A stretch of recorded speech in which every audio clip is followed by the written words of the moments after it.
अस्सलाम वालेकुम, मैं हूं जहांज़ेब पाकिस्तानी और आप देख रहे हैं नया पाकिस्तान। बड़े अफसोस से कहूंगा कि इमरान अहमद खान न्याजी अपने सियासी हरीफों का पासकू भी नहीं है। उसे रिवायती सियासत बिल्कुल नहीं आती। ये अपनी कौम से उर्दू जुबान में बात करता है, खुलकर बात करता है, एक एक लफ्ज की तशरीह करके समझाता है ताकि वो जो भी कहे वो उसकी कौम समझ सके। जबकि दूसरी तरफ शहबाज शरीफ की मिसाल दूंगा। दो मुख्तलिफ इंटरव्यूज में दो सवाल पूछे गए शहबाज शरीफ से पहला सवाल था कि अगर आप वजीर आजम बने तो आप पेट्रोल की कीमतों को कैसे कम करेंगे। उन्होंने जब देखा कि सवाल बड़ा सीधा सा है और जवाब दिए बगैर कोई चारा नहीं, तो उन्होंने अंग्रेजी अल्फाज का इंतखाब किया। अंग्रेजी में जुमला कहा कि देखें, petrol prices are linked with international market, जिसका मतलब है कि पेट्रोल की कीमत हम कम नहीं कर सकते, वो तो वही रहेगी जो आलमी मंडी में होती है। यानी अंग्रेजी जुमले में पूरा जवाब दे दिया ताकि मुस्लिम लीग नून के सपोर्टर्स में से आधे से ज्यादा लोग सुनकर समझ भी ना पाए कि हमारा लीडर कह क्या रहा है।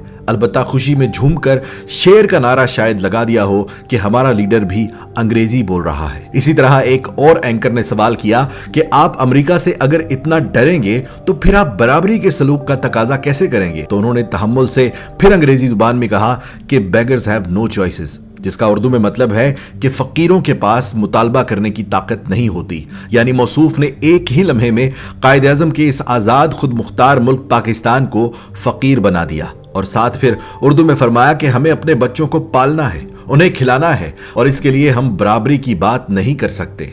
गोया जो सरहद पार से हमारे लिए तंजिया जुमले सुनाई देते थे कि हम फकीर देश हैं, वो बिल्कुल सच कहते थे और हमें इस पर शर्मिंदा नहीं होना कि हम दुनिया की वाहिद इस्लामी एटमी ताकत 22 करोड़ दलेर लोगों का मुल्क काफिरों से बराबरी तक नहीं कर सकता। और इसको मजीद पानी दिया गया ख्वाजा आसिफ की तरफ से, जिन्होंने लाइव प्रेस कॉन्फ्रेंस करते हुए फरमाया कि अमेरिका बहुत बड़ी सुपर पावर है और वो पाकिस्तान की सांस तक बंद कर सकता है, इसलिए हम अमेरिका को कुछ नहीं कह सकते। फिर शहबाज शरीफ का यह एतराज करना कि क्या जरूरत थी न्याजी को अमेरिका को यह कहने की कि एब्सोल्युटली नॉट। फिर उनके बेटे हमजा शहबाज ने फरमाया था कि पहले ये हमें चोर कहता था, अब ये यूरोपीय यूनियन को भी लताड़ रहा है और कहता है हम कोई तुम्हारे गुलाम हैं। ये सब सुनकर मुझे यकीन आ चुका है कि हमारे साबिक वजीर आजम शाहिद खाकान अब्बासी ने बतौर वजीर आजम अमरीकी एयरपोर्ट पर पतलून खुद उतार दी होगी ताकि कहीं अमरीका हमसे नाराज ना हो जाए। इस मौका पर मुझे बॉलीवुड की वो फिल्म का सीन याद आ गया कि जहां जब कोई अपने आप को कमजोर और दूसरे को ताकतवर समझता था तो अदब में पतलून नीचे करके झुककर कहता था, जहां पनाह तोहफूक कबूल करो। अजीब कश्मकश में हूं कि अपने आप को, अपने बच्चों को, अगली नस्लों को आजाद समझूं या गुलाम। लफ्ज खुद मुख्तारी, खुददारी अपने बच्चों को पढ़ाऊं भी या नहीं। इकबाल के ख्वाब की तौहीन कर रहे हैं, कायद आज़म की कुर्बानियों की तौहीन कर रहे हैं, लियाकत अली खान की शहादत की तौहीन, उस कलमे की तौहीन के जिसके नाम पर मुल्क बनाया गया था।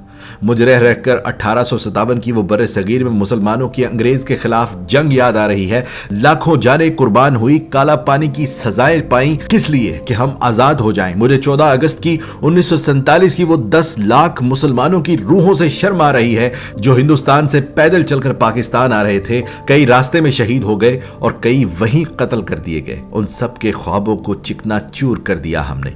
काश शहबाज शरीफ साहब ये घिनौनी असलियत आप कौम के सामने ना रखते। काश आप इमरान खान को गिराने के लिए पूरी कौम का वकार ना गिरा देते। भले हम आजादी के वहम में ही जी रहे थे, कम से कम जोशो खरोश से 14 अगस्त की आजादी तो मनाते थे। इकबाल का शेर याद आ गया कि सबक फिर पढ़ सदाकत का, अदालत का, शुजायत का, लिया जाएगा तुझसे काम दुनिया की अमामत का। वतन अजीज तेरा ख्वाब देखने वाले से नजरें नहीं मिला सकते हम दुनिया की अमामत तो दूर की बात, बराबरी तक का हक नहीं रखते, क्योंकि बकौल शहबाज शरीफ साहब हम फकीर मुल्क हैं और फकीर बराबरी का तकाजा नहीं कर सकते। ख़वातीन हज़रात, एक आज़ाद पाकिस्तान का सफ़र ख़त्म हुआ चाहता है। मरियम साहिबा के बकौल सीट बेल्ट बांध लीजिए, आप एक गुलाम पाकिस्तान में लैंड करने वाले हैं। माजरत चाहता हूं, आज पहली बार मैं पाकिस्तान जिंदाबाद कहने की हिम्मत नहीं कर पा रहा। अल्लाह हाफिज।